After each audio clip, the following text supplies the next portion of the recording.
السلام عليكم اخواتي. كما راكم تشوفوا راح نديروا الوصفه تاع اليوم، هي وصفه الشارك مسكر. راح نحتاجوا هادو دو بول دو ياغورت ان شاء الله، راح هما نديروا بهم الشارك نتاعنا ان شاء الله. راح نديروا الاولى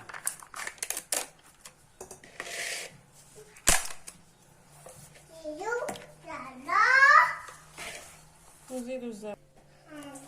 اخواتي هنا كما راكم تشوفوا راح البواط الزوجه انا بالعاني درت هاد، حليتها ودرت فيها الزبده. الاولى هذه درت فيها الياغورت، والزوجه هذه شوفوا الكيل تاع الياغورت راه لاحق، سما حتى الكيل تاع الزبده يكون لاحق هكاك، مفهوم؟ راح ندير في البواط الزوجه تاع الياغورت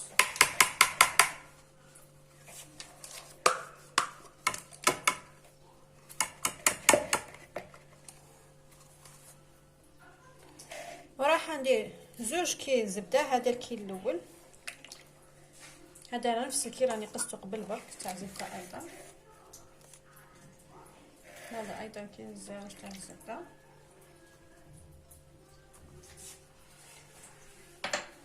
ونزيدو 2 كيل ولا 2 كيلات تاع الزيت. راح ندير امامكم كميه الزيت.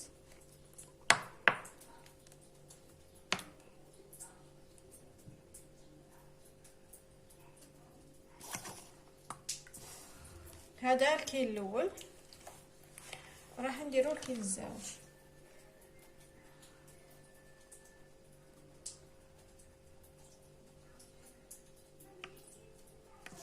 هذا الكيل الزوج.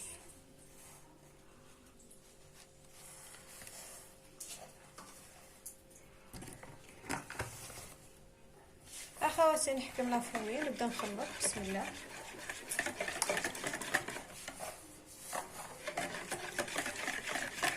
راكم تشوفوا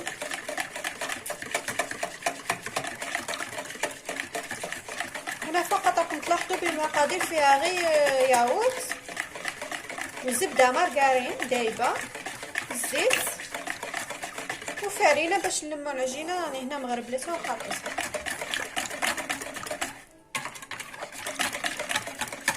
معناها وصفه اقتصاديه جدا، ما تستاهل لا بيض لا حليب لا تكسر راس لا اي شيء.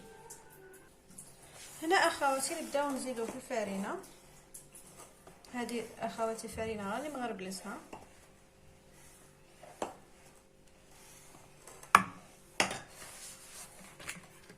نبدا نضيف بشويه بشويه حتى نتلم لي العجينه. هنا اخواتي خدمي بيديك عادي. بسم الله.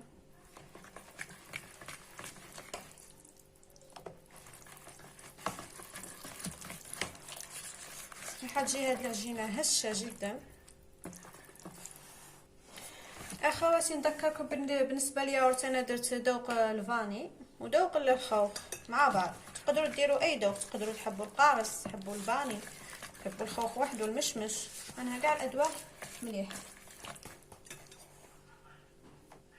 بعد نضيف الفرينه تدريجيا حتى نتلم لي العجينه نتاعي.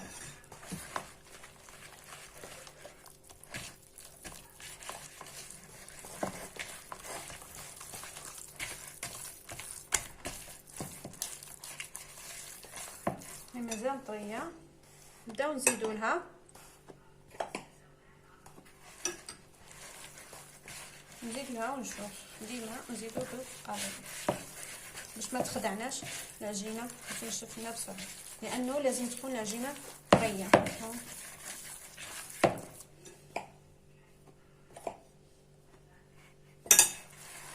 تبداي تزيدي بشويه بشويه،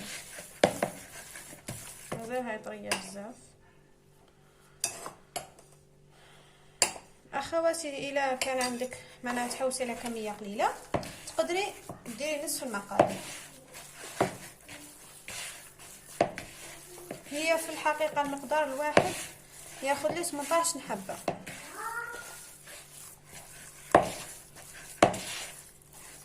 اما كي يكونوا مقدارين كيما درت انا تديلك واحد 36 حبه، هاك 35 حبه.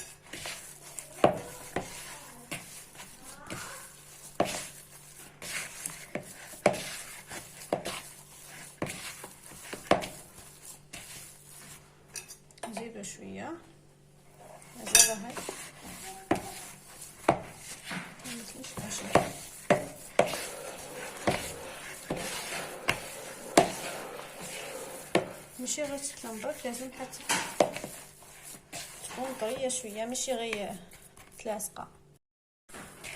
اخواتي كما راكم تشوفوا مازالش، خاص شويه ندير لها فرينه.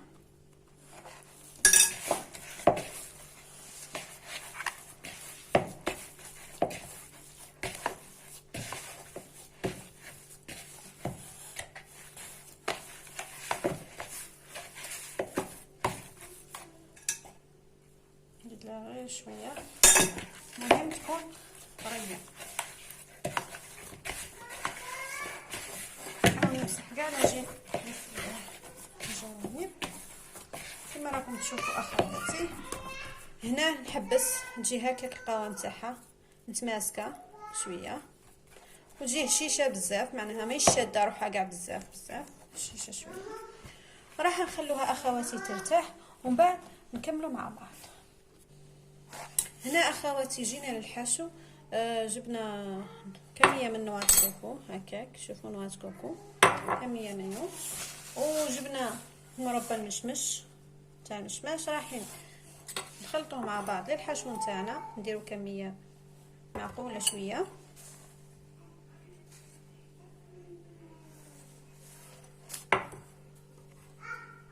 حين نديرو كميه نخلطو مع بعض حتى تلمنا وتجانسنا العجينه هذه تاع نواه كوكو مع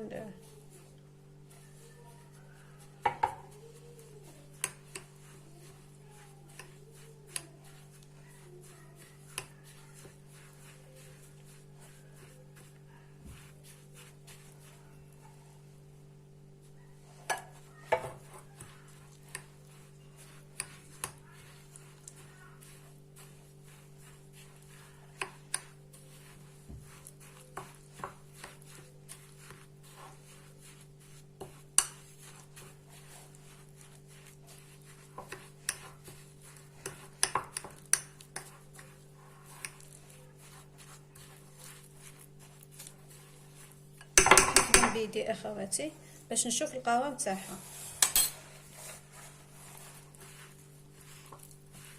لا نحبس ولا نزيد لانه اليد هي اللي تحسي بها اسكو راها عجينه معناها ولا راها جاريه ولا يابسه ولا قصدي ناشفه، ولا الا نزيد ولا نقص المربى تاع المشمش. هنا اخواتي حرات، ماشي شرط مربى المشمش، تقدري ديري مثلا مربى الفراوله، مربى تين، انتي على حسب الذوق واش تحبي. تحبي ديري دبس التمر اللي هو الرب كما نقولوا له حنا الجزائر، نقولوا له الرب. هاك تلاحظوا بلي الكميه اللي درتها كانت كافيه هكاك. نضيفو غير شويه باش يتجانس لي مليح هذا الخليط. راح نخبيه باش ما ينشفليش، راح نديرو الفيلم اليمونتير ونتلاقاو باش نكملوا ونحلوا ونخدموا مع بعض. هنا اخواتي الفيلم اليمونتير راح نديبارازي لا طابل تاعي.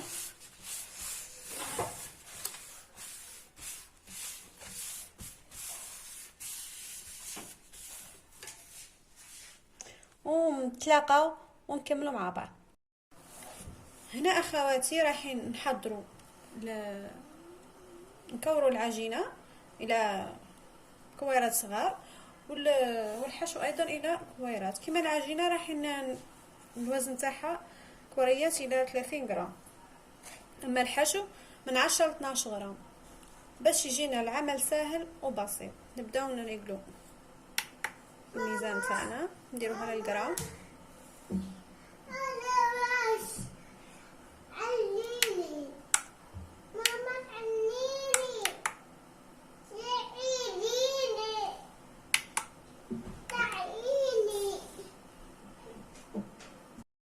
هنا اخواتي رايحين نوزنو كما راكم تشوفوا لي نيتها نديروها بالغرام.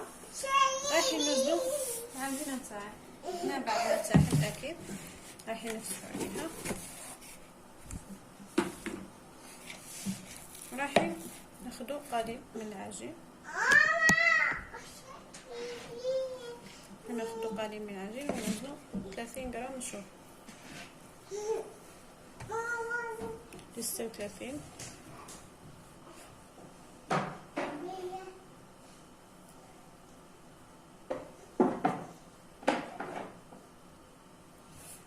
راها 30 الآن.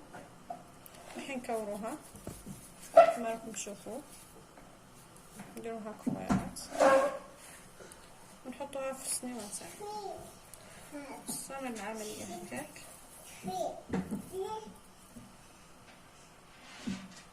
شو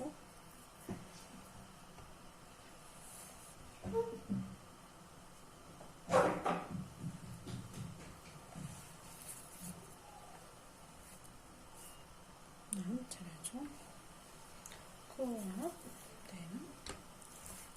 راح نكملو كاع كامل العجين تاعنا، نبداو نوزنو فيه 30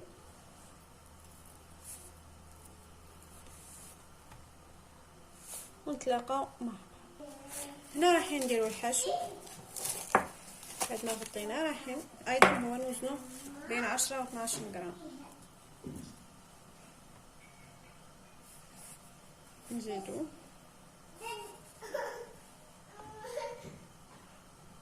11 مقبولة، مهم 10 بين 10 و 11.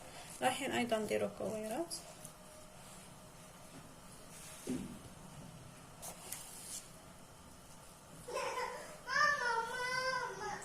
ايضا 10 مقبولة، مهم بين 10 و 11. نديرو كويرات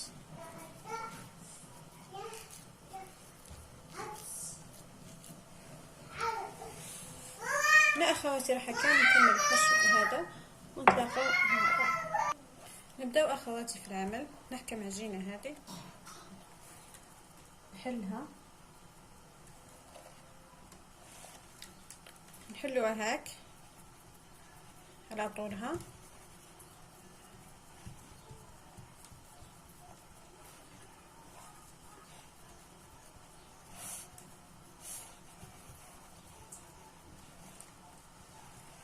ونحكم الحربوش اللي خدمته قبل، الكويره ندير على شكل حربوش هكاك، لانه نعرف ان هذا الكوكو ما يشدش بزاف، ماشي كيما الكاكاو ينشف ويتمص ويشرب كامل هذاك المربى. راح نديرو هكاك كما راكم تشوفوا.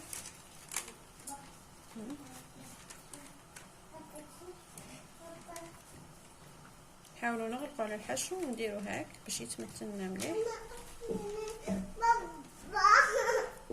راح نغلقوه مليح، نتاكد كامل باللي غلقته كما راكم تشوفوا. ومن بعد ندور هاك باش يقعد لي هذاك الغلق من التحت، وندير هكاك، نحاول نشكلها على شكل هلال كما راكم تشوفوا. راح تكون حبة الشراب نتاعنا في راكم تشوفوا. راح ندورها مليح، نحطها في الصينية تاعي،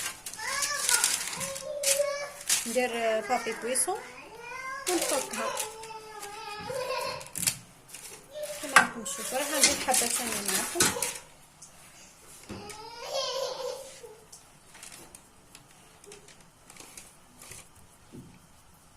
هذا الكاطو اخواتي اقتصادي وسهل جدا في العمل،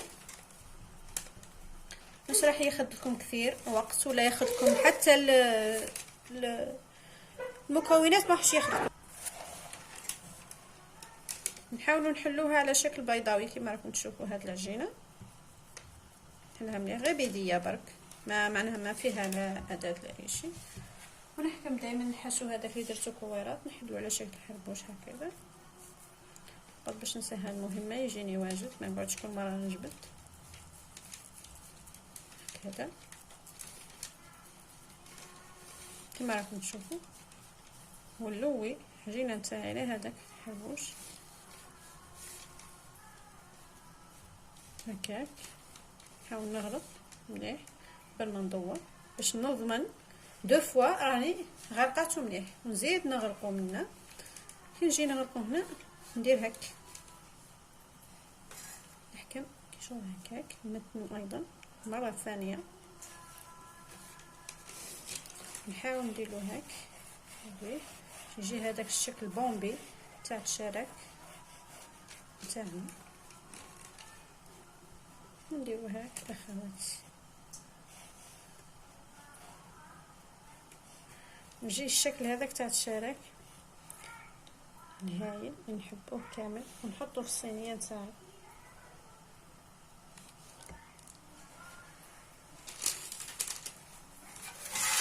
كما راح نشوفوا في الصينيه اخواتي، راح نكملوا كامل الكميه اللي عندنا ونطيبوه على في الفرن على 180 درجه الى 190 درجه. هي 180 من الاحسن. من التحت كي نشوفوه حمار مليح نزيدو غير شويه نحمرو غير من الفوق هكاك، غير كي ينوي احمر، ماشي حمار غير ينوي احمر، ماشي نحمروه بزاف، فقط باش نضمنوا راه طاب لنا من تحت ومن فوق مليح. ومن بعد نطفو عليه. راح من بعد نقول لكم الوقت نتاع شحال يطيب، وهي ايضا يرجع على كل وحده والفرن تاعها. اخواتي هذا البلا دوزيام لي طيبته انا، الاخر راه يطيب في الفرن وهذا راني وجدته باش ندخلو وراها الاول. ومن بعد نوريكم في بعد ما يطيب نوريكم الطريقه كيفاش تسكروا. هنا اخواتي بعد ما طاب كما راكم تشوفوا فيه راني حطيته من الفوق حاجه خفيفه ماشي بزاف كما راكم تشوفوا.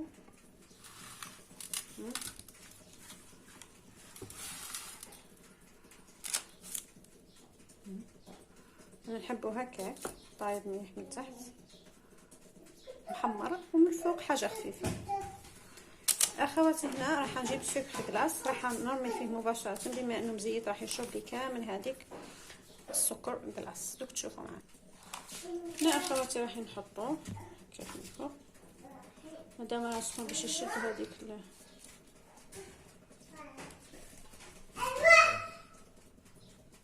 موش طريقته موش كما الشارك التقليدي في السكر، لانه فيه كميه كبيره من الدسم هذه تساعدو باش يتسكر بسرعه. واش راح ندير نجيب صفايه نصفو فوقو سكر كلاص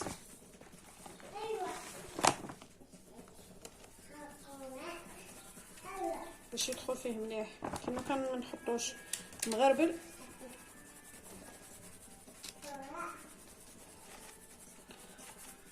راح ما يلصقش مليح هذاك السكر كلاص. هذوك الحبيبات ما راحش يشدوا في السكر تاعي، لازم نغربلوه هكاك.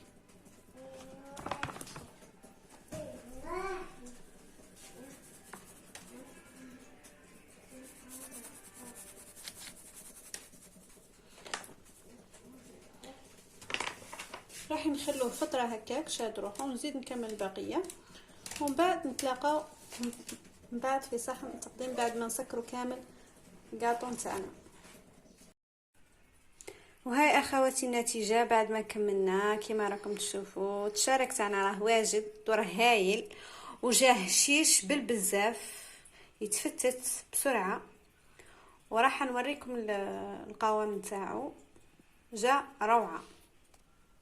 راح نجيب لكم شوفوا حبه شوفوها على امامكم. شوفوا كيفاش، شوفوا كيفاه جا من الداخل وجا. شوفوا كيفاش هشيش